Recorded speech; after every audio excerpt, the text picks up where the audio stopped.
once they feel like they are comfortable with the materials, then this next slide will walk them through each step of building this tower.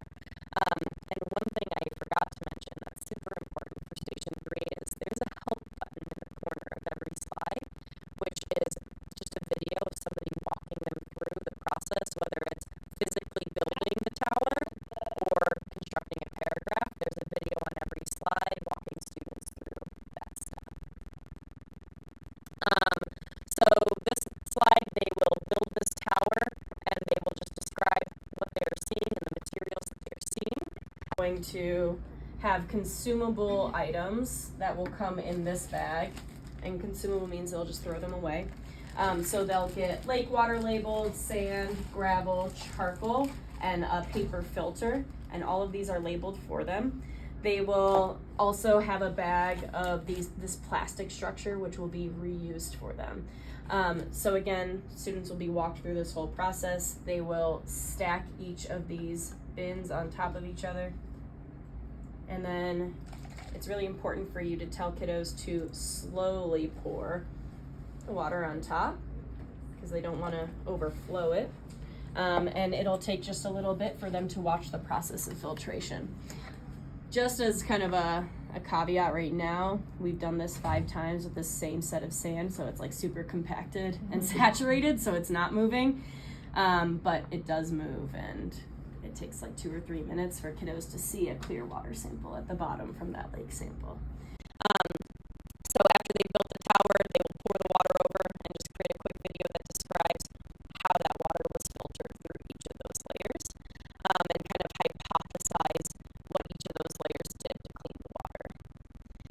If they have time, sorry, skip ahead a step, then there's a specific slide on how to deconstruct each of these materials and a video showing that. So they're going to throw away the disposable materials and they're just going to rinse out the reusables and put it back in this bag.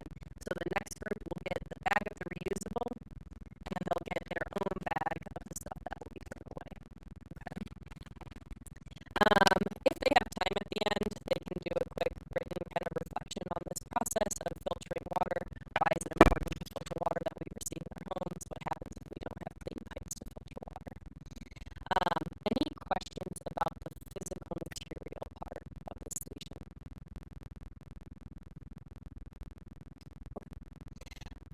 Again, day 2 and day 3 are all virtual.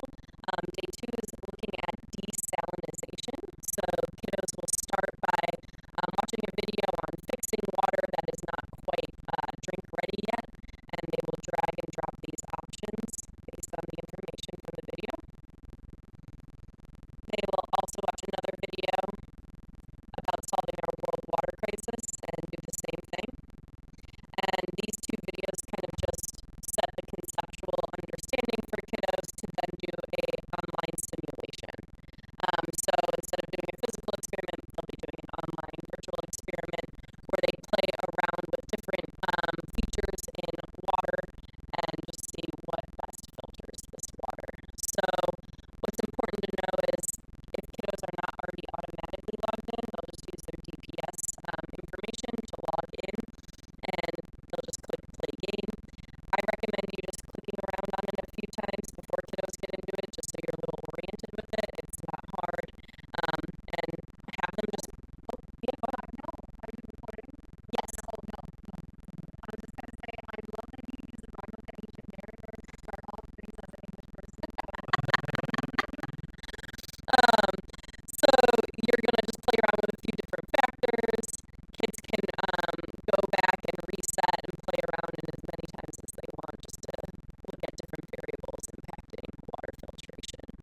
And once they've watched those 2 videos and played around with the simulation, then they'll do their quick exit ticket reflection on how they think the best way to get fresh water is. Again, this can be recorded using the audio, using the video, or they can type it.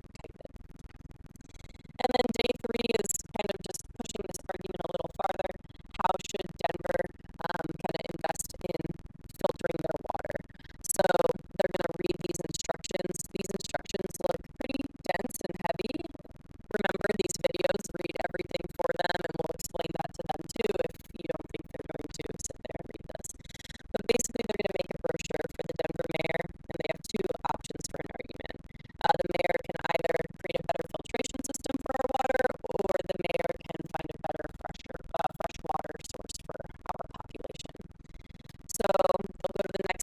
choose which argument they would like to move forward with.